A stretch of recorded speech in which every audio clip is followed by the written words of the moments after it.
Hello and welcome to another episode of In the Trenches with Gang Green. I'm your host, Bubbs. Today is Thursday, October 3rd, and this is episode 396 of the In the Trenches with Gang Green podcast. I thank you, as always, for joining me either here on YouTube or on all the different audio podcast platforms. Today, I'm joined by special guest, Vikings analyst Luke Braun. Luke, thanks so much for coming on. How's it going, man? Pretty good, man. 4-0. Hard to ask for more. Yeah. Yeah, it's been a hot start for the Vikings. Iffy start here for the Jets. Awful loss last week to the Denver Broncos. Both these teams head across the pond for a matchup in London, 9:30 Eastern on Sunday. I wanted just to start off, get your thoughts overall. You mentioned, the 4-0 Vikings playing, excellent football right now. One of the best teams in the league, just defeated Green Bay on the road. Your overall thoughts on what you've seen from them, and from an outside perspective, what you've seen from the Jets on what has been kind of a iffy start here where you beat Tennessee, you beat New England, bad loss against San Fran, and an even worse loss last week against Denver at home. Yeah, well, I guess I'll take those one at a time, but the Vikings have been, they're the surprise of the season, right? Everybody and their mother is talking about it because the team that was going to go in headlong into a Sam Darnold year. You guys know Sam Darnold. We were going 100% into a Sam Darnold year. And even before McCarthy got hurt, the Vikings were more okay than you think with Sam Darnold starting the whole year. They would not have been sad about that. They liked him. And you kind of heard talk about him in San Francisco. And it continued when he got to Minnesota, that this guy had grown up a little bit and that he was playing a little safer, that he that he didn't feel like he needed to be the hero anymore. And I think just that 1 year where he was a true backup, where he didn't have to be, the franchise savior like he had to be in New York. And then even when he was in Carolina and he was competing for the job, that's like a different kind of pressure. But backup QB, pressure's off, baby. This is Brock Purdy's world. I'm just helping him prepare. And so he could sit and observe and not only reflect on what he had gone through as a starting quarterback, but also watch interactions like Brock Purdy throws a bad interception and Kyle Shanahan says, hey, shake that one off. We'll talk about it later, but you got to go do the next drive. And then Brock Purdy goes out and throws a bunch of super safe, really, well executed. He just calmly continues executing. And Sam Darnold, I think, saw that interaction and went, oh, and I think it clicked how to have a short memory for those kinds of things. Because here in Minnesota, the bozo plays are there. He will force crap. He has done some very stupid things that either were or should have been turnovers. But he doesn't come back out and then try to chase it. And he doesn't start forcing the issue. I think he felt like when he threw an interception in New York that he had to personally make up for it. And he would make bad decisions with that idea in his head. He doesn't have that anymore. Whatever. Move on, execute the next drive. And it's led to very calmly, efficiently executed offense that moves the ball down the field like a knife through butter. It's been fantastic. The Vikings defense has been fantastic. Brian Flores doing his scheme thing with a lot of very maybe unheralded but good fits for him kind of players. Andrew Van Ginkel, Blake Cashman, who is, I think, super underrated as a linebacker. And he's having maybe the year of his life. He's going absolutely nuts. And, safeties like Josh Metellus. Unheralded guys, but they have the versatility to do what Brian Flores wants to do, and they would all run through a wall for him. So everything's going right now. It's a long season. It's not going to stay that way. We're not, guys are going to get hurt more, although the Vikings are getting healthier than they are losing guys. Addison came back. TJ Hawkinson's back in a couple weeks. But very happy. And then I guess to answer about the Jets, my understanding of the Jets is that it's not really Aaron Rodgers' fault that things are going a little bit weird. The defensive line isn't giving you as much. I just talked to John Butchko, who does Locked On Jets on the Crossover Thursday on the Locked On Podcast Network. And basically what he told me. It's that, defensive line has been really disappointing. The backers in the secondary, awesome. Sauce Gardner, DJ Reed, we love those guys. But up front, they've had a lot of problems keeping Aaron Rodgers clean, and they haven't been getting what they hoped they would get out of their receivers. I think Alan Lazard is leading the team in receiving right now, if I recall. And it's not Garrett Wilson. What the heck? Yeah. But that Rodgers is still Rodgers, that he still does that Rodgers thing every once in a while. And Rodgers hates the Vikings. He hates the Vikings. And that guy, when he's playing out of spite, is an MVP level quarterback. So I anticipate getting the best out of Rodgers in London. Yeah, 100%. And you're spot on there too with with the Jets, both up in the trenches, both defensively and offensive line. Last week was brutal for the offensive line, by far the worst of the season so far. And in the receiving core, Garrett and Rodgers, just for some reason, they were great in training camp. Some reason can't get on the same page 4 weeks in. And October is a huge month as you start to see teams kind of separate themselves amongst the rest, and a tough test here out of the gate. You mentioned, Darnold, and I want to get to him here too, but this is also game 2 full reunions. Got Aaron Rodgers and Aaron and Jones. Darnold come back too. Yeah. Yep. Blake Cashman also was a former Jet. Was That's hurt right. I keep of his thinking of him tenure. as a Texan because that's what, when I watched to scout, we've signed a free agent. Let me see it. What's up? It was all Texans, but I keep forgetting. But he's a gopher too. So he's a Minnesota kid, born and raised. Yeah. He used to get hurt rolling out of bed with the Jets, but has really kind of turned his career around here in Minnesota. And then obviously Darnold, the biggest one. I guess just with Darnold, you said a lot of really good things there. From what you've seen out of him. I mean, he's playing at an elite level right now. And I guess my question would be is, how do you feel he can continue this? Do you feel this is just a 4-week hot stretch? What are your expectations, not only Sunday, but just the rest of the way here for Darnold? Can he continue this level of play? He's obviously got all the weapons around him to do so. It's just if he can continue to produce. That's the question. I think we've seen what we need to see from Darnold to know what he's going to be all year. Obviously, guys can slump, guys can get hot. That it's a long season, that can happen. But it feels like what Darnold is good for is good execution, able to throw touchdowns, able to be explosive, very opportunistic. He's aggressive still. He hasn't just become a game manager. He's aggressive. He'll see a safety open up the wrong way and throw a deep post that kind of shouldn't be thrown against that coverage just because he sees the leverage is right and he thinks he can hit the window. But he's good for, I would say, 3-ish bozo turnover opportunities a game.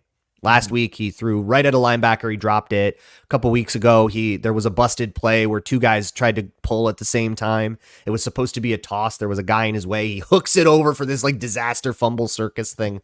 Trying to test windows sometimes will get you interceptions. So he is good for that. And I think the perception of how Darnold is playing is going to be in which defenses punish that and which defenses drop the interception.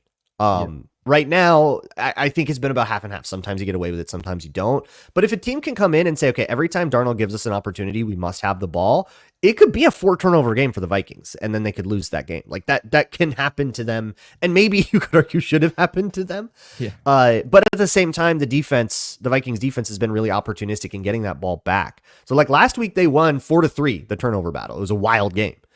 7 turnovers in one game. Yeah. So yeah, in terms of how we project Darnold moving forward, I think that will affect the perception of it a lot, but you're going to get the same thing. You're going to get a few opportunities to get the ball, and otherwise small mistakes are going to get punished for explosives. And that package has really been worth it. A couple of bad plays for pretty high flying passing offense, leading the league in passing touchdowns. That's been very worth it. And the Vikings are 4-0. Yeah, and I think, too, he's benefited a lot as well from Kevin O'Connell, of course, an excellent offensive mind. I know this is looking way, way down the road, and we obviously got a lot of other stuff, too, to get into. But if he continues to play at this level, let's say they go to the playoffs, maybe win a playoff game, heck, 2 playoff games, maybe they go on this crazy run here.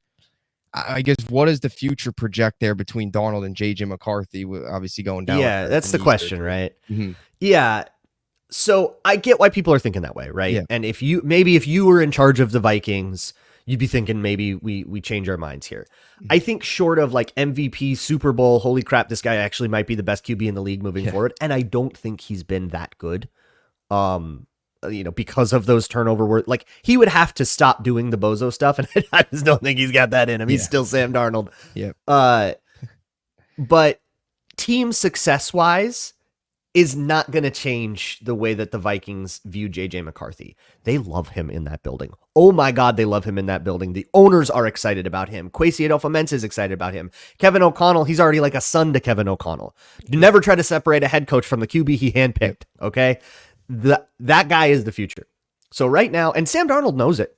I mean, nobody's being coy about this. Sam Darnold knows he's probably playing for a free agent contract. He is in an audition year. So I've been joking on my show, this is the get Sam paid year, okay? Yeah. Before the season, when I didn't think that playoffs were even in the conversation or anything, before they kind of had this hot start, I was going like, look, this year is going to be whatever it is, but the real barometer of success is when Sam Darnold hits free agency, which he will. How much is someone else going to pay him? He's playing for Pittsburgh's money, or maybe even a reunion in New York. I wouldn't put it past them. Not Carolina. I think there's some personal issues there, but like, or maybe even the Giants if they want to move on from Daniel Jones. Like, I think, he's playing for someone else's money. And as it stands right now, he's playing for a lot of someone else's money, as long as those turnovers don't start to really pile up and change the perception. But as I understand the vibe in the building, there is currently no intention to do anything but move forward with JJ McCarthy, even though the year's going a little better than you think. That's not going to change their minds. Yeah, and you mentioned Darnold going back to New York. It would, obviously, it's definitely something to think about, right? The chosen one. We fixed him. We brought him back to you. You're welcome. Yeah, the third overall pick, the chosen one, reclaiming his throne after Rodgers sails off into the sunset. Yeah, that'd be so cool. I would actually love that for him. Yeah, that would definitely be wild. Even if he goes to the Giants, I mean, obviously just being back in the New York market with the crosstown rivals would certainly be something that catches a lot of headlines. I want to move on here to the weapons around Darnold. Aaron Jones, of course, spending the 7 seasons in Green Bay, did a lot of good things over there, alongside Rodgers there in the backfield. He comes over in Minnesota, and he's been awesome this year. 8th in rushing yards. He's 4th among running backs in both receiving yards. He's been great as a dual threat running back. Just what have you seen from him, and especially going into this game against a Jets run defense that has been pretty poor, to say the least? Yeah, Aaron Jones has, I think, unlocked what has been better run blocking than you think for the last couple of years from the Vikings, but their running backs have been slow to hit holes, slow to read things out, and not very opportunistic. Aaron Jones is good at all of those things. He almost hit 100 yards against Green Bay. They really wanted to get him 100 or get him in the end zone. You could tell the way they were calling plays. But they couldn't get that. He had to wait till after the game to Lambeau Leap. But he's been awesome. I think he's been like, the vibe is awesome. Like, he's a real locker room guy. So we've absolutely loved having Aaron Jones in, just having enough burst, and he's definitely not lost a step or anything. Having enough burst and having the decision making, like, he's a greedy running back. Like, if you want to understand the difference between a guy like, I'll speak from my experiences here, Alexander Mattison or Cam Akers. This was the Vikings running backs last year. Cam Akers was too greedy of a running back. He would always try to bounce things to the edge. He would always go for this touchdown run that you could see, but he never ever had the juice to go get. And Alexander Madison's the most conservative running back ever. He's going to take his 4 yards in a cloud of dust, and he's going to decline a lot of those opportunities, which there's a place for that. And the Raiders are actually getting a lot out of that kind of guy. But Aaron Jones is the best of both worlds. He's greedy, but he knows exactly what checks he can cash. And that has helped him generate explosives that, honestly, I think have been blocked up for a while. I think the line, the way this Vikings line, which is going into its 3rd year mostly intact, is blocking. I think they've had opportunities for explosives, and it's just that we finally have a back that can go get them.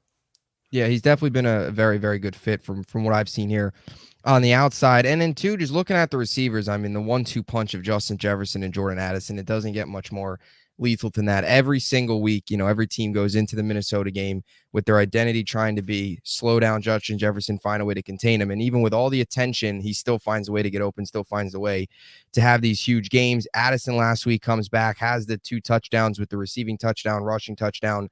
Just what do those two guys do so well? I guess to complement each other on the outside, and obviously too, Darnold finding ways to get them the ball. And I guess, what would it take for this team to find a way to slow them down? If there was a team to do it, the Jets have, 2 great corners, Sauce and DJ Reed and Michael Carter in the slot to try and do that. But what do those guys two bring to the table? I mean, just 2 lethal wideouts. And this is what I said on Locked On Jets. If anyone can do it, the Jets can do it. Yeah. But so here's what you got to do. You cannot go in with hubris and say we've got the best corner in the league, which that's Sauce, right? I would only entertain Pat Surtain as another as another offering there. But you say, okay, we got the best corner in the league. He's going to man up Justin Jefferson. Don't do it, because as good as Sauce Gardner is, the Vikings are going to generate every advantage against him that they can. They're going to get him out leveraged. They're going to get him free releases. They're going to take away the tools that Sauce Gardner uses to be so good and put him in a situation where he's behind the 8 ball. Don't let that happen to him. Give him help over the top.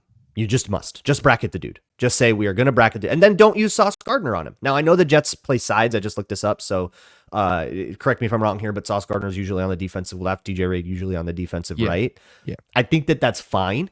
And you just have to make sure that your coverage calls have a safety over whatever side Jefferson is on. And then you trust your corners to man up without Addison. They can handle, that guy is, Addison is always good for, 3 catches, but they're all explosive plays at huge moments. And, three catches, 2 touchdowns kind of line. And that's what he does. That he's a very boomer bust kind of player. And that's fine because a lot of what he's doing is taking the top off, distracting safeties, opening things up for Jefferson. But bracket you got to do the Belichick thing. Bracket Jefferson. And let whatever corner is left over man up with Addison. That has to be the way to do it. Addison's a good receiver, and I do still think he can get some separation and get open. And the other guy you got to worry about is Jalen Naylor, who's wide receiver 3. They call him Speedy Naylor. He is also a take the top off the defense kind of. He can score on a post route. So you got, Jefferson and 2 insanely fast guys, which is making it really, really hard to not get super, super spread out. And then you just have these big windows for Sam Darnold. But the other thing you got to do, and I know there's been a problem for the Jets, the real weak point here is pressure up the middle. You get pressure up the middle on Darnold, it doesn't matter what happens in the secondary. But I know that's been rough for the Jets, but it's also been rough on the Vikings. And sometimes with these with these matchups, it's not strength on strength. It's not Jefferson versus Gardner that decides this. Both those guys will get their licks. It's weakness on weakness. It's which of, your Quinnen Williams or R. Garrett Bradbury and Ed Ingram can pull together and have a good game. That's the one that actually generates an advantage and decides things. Yeah, 100%. And 2, just back to your point up front, the Jets obviously generating pressure even from his days in New York. When he's got pressure, he tends to struggle and sometimes make those dumb kind of decisions where he makes those head scratching throws. I guess 2, just looking back, 2 years ago, I thought the Jets did a pretty good job against Jefferson. He did have the touchdown, but I think he only had 45 yards. I think it was something. The ball spread around a lot in that game. Yeah, they did. And they also didn't have Addison at that point. So a little bit different in terms of his supporting cast and also new quarterback. Hawkinson had been in the building for 4 weeks, but he's not going to play in this one. So yeah. Definitely. So anyway, I wanted to move on here to the defensive side of the football because as much as they've done a lot of really good things on offense, defensively, they've been in some ways at times even better. Brian Flores, just the blitzes he sends, they got the highest blitz percentage in football. They've sent, I think, 80 something blitzes or something around there this year. They blitzed the heck out of you. This is a Jets team that struggled last week against a Broncos team under Vance Joseph defensively that also is a very blitz heavy defense. What have you seen from Brian Flores, the way he blitzes, and even guys like Jonathan Green, Pat Jones, 9 of the team, 17 sacks. You mentioned Andrew Van Ginkel in the open. Pat Jones, man. So what have you seen from those guys? Pat Jones, this is a crazy thing because Pat Jones is the 4th edge rusher in the room. He's been a rotational guy since Zimmer. He was a 2021 draft pick, 3rd round pick, and he's just kind of been a spell you for a drive kind of guy. And he's just absolutely exploding this year to the point where they're starting to put him in more over their 1st round pick, Dallas Turner, who's got a bit of a different role. He's kind of being the backup Van Ginkel right now, but Van Ginkel has had just an unreal year. Van Ginkel's playing Pro Bowl football, and so is Jonathan Grenard. So these edge rushers have been totally insane. The real question here, and I find this fascinating, is to blitz or not to blitz Aaron Rodgers. Because Aaron Rodgers gets he can get rid of the ball if it's a blitz. He knows how to find a hot. It's not going to be like playing Jordan Love, who's the greediest quarterback ever. It's or playing like a young quarterback like Purdy and everybody wants to play a hero. No. Aaron Rodgers has always been very good at just flicking that thing out to whoever his running back is and living to fight another day and keeping himself safe.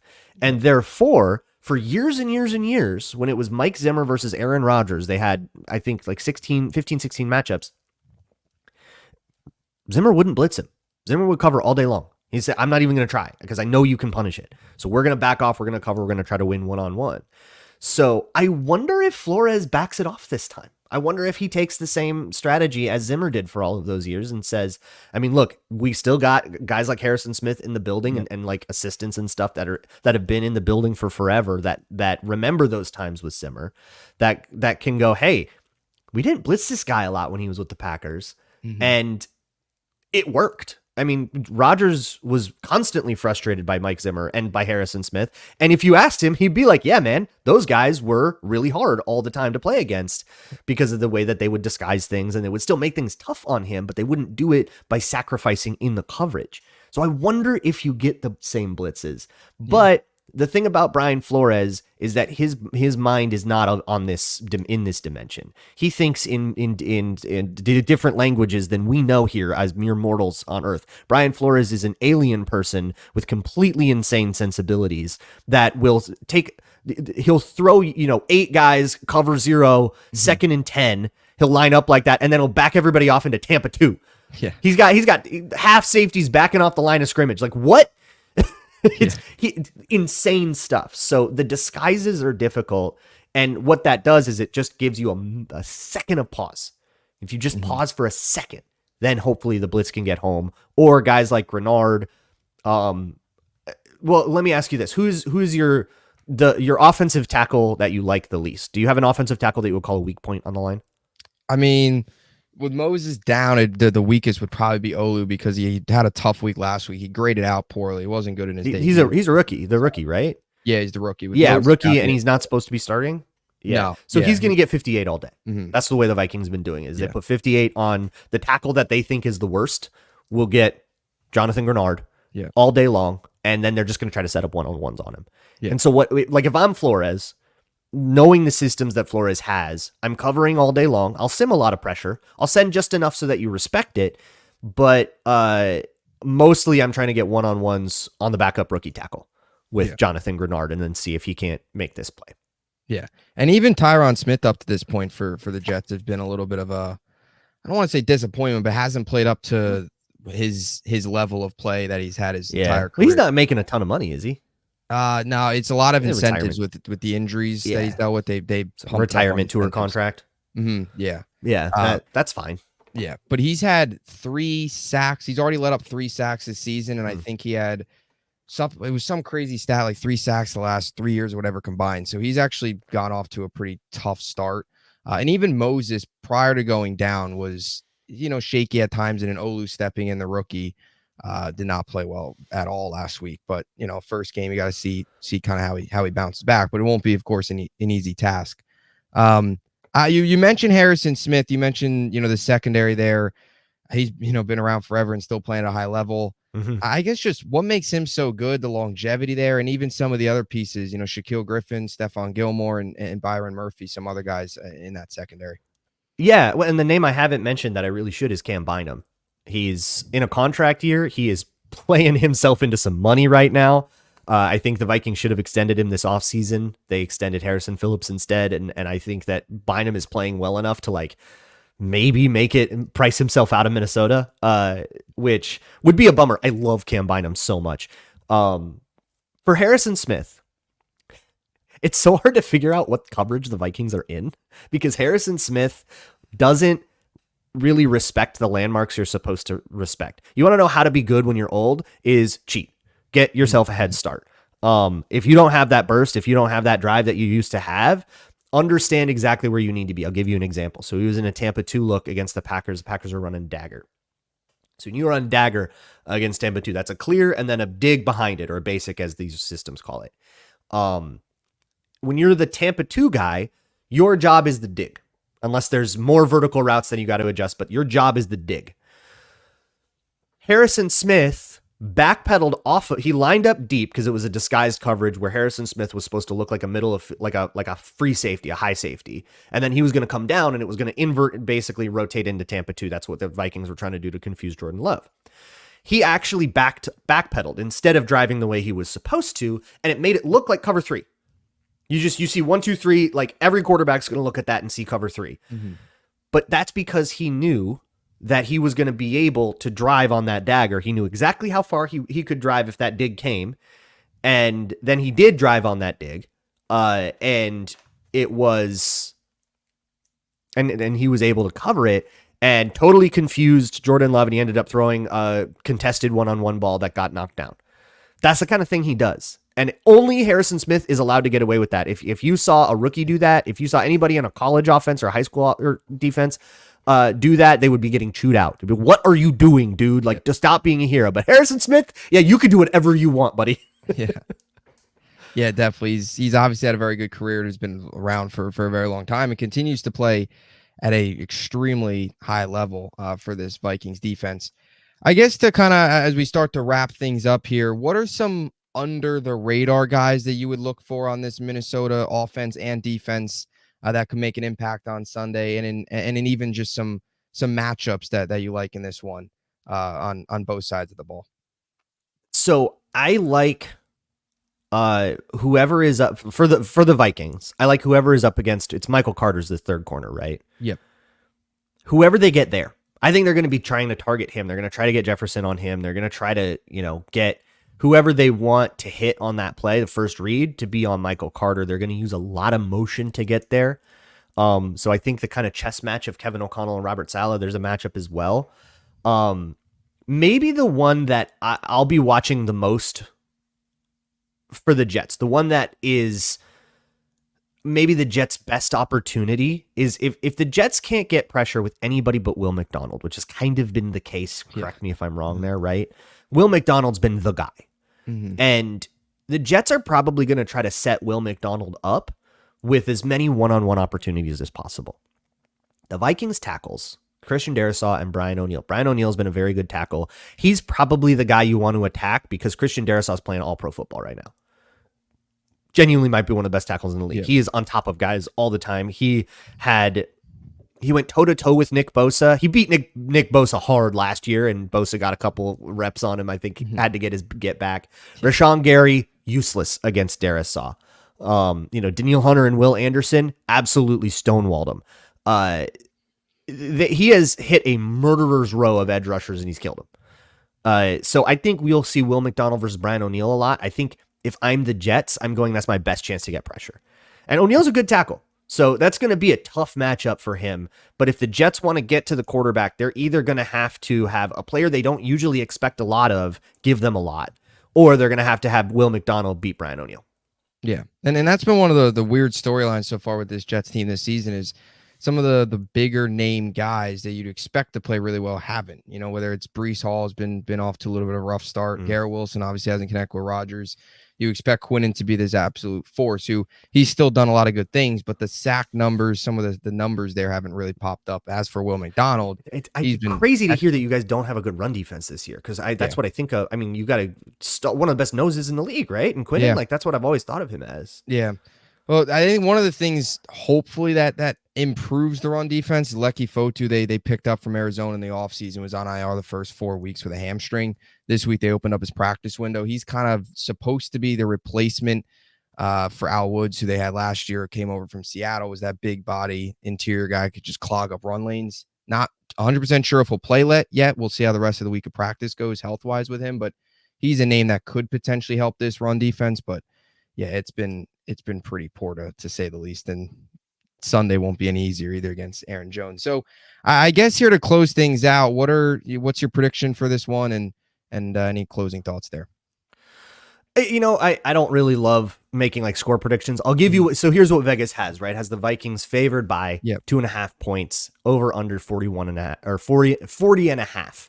So that gives you a 22-19 kind of vibe, or 21-18, that kind of game. For me, I mean, I do like the Vikings here. The Vikings are favored for the first time since week 1, and I think that that's appropriate with how they've been playing and how the Jets have been playing. There are a lot of things the Jets can do to win this game, but I do think that they need to get 2 or 3 of those, which is, when you need to start parlaying outcomes, you favor the other team. But I'm not going to give you a score or anything. I don't really bother. It would be arbitrary. Most of the time, people just make up. I could say 31-17, and it would mean nothing to you. Yeah. But I'll say that for the Jets to win, they need to get that crazy Aaron Rodgers game. They need to get one of these receivers going. They need to get Will McDonald going, or get pressure up the middle. And you kind of can't win without all of those. Yep. No, I 100% agree. And I also think, too, another name Jets have to get involved is Malachi Corley this weekend, a guy they talked about all offseason, all draft, how they loved him on his board, all that stuff. He hasn't played, he logged it, did not play last week. Xavier Gipson late in games should not be running go routes looking for back shoulder throws. It should be Mike Williams, and Malachi Corley's also got to get some reps as well, I think, to start to get this offense going. So just some more names to watch there. As we close things out here, where can everybody find you? Obviously, Locked On Vikings and all your social media. Yeah, you can find Locked On Vikings wherever you find your favorite shows. If you want a show like mine, but for the Jets, you can also look up Locked On Jets. Just make sure you don't get the Winnipeg Jets. You can also find me on Patreon at patreon.com/Luke Braun NFL. Everything up there that's more than a week old is free to watch. So if you want film breakdowns of stuff, if you want to watch film breakdowns of this game, you can wait till after the bye week and then they'll all become free to watch, where I do actual like film breakdowns, video stuff, a little bit of stuff that's less restricted. So patreon.com/Luke Braun NFL. You can check me out there as well. Yep, definitely check them out. Awesome interview. This was a lot of fun and should be a fun one in London on Sunday. As always, hope you enjoyed it. And until next time, Jets, Jets, Jets.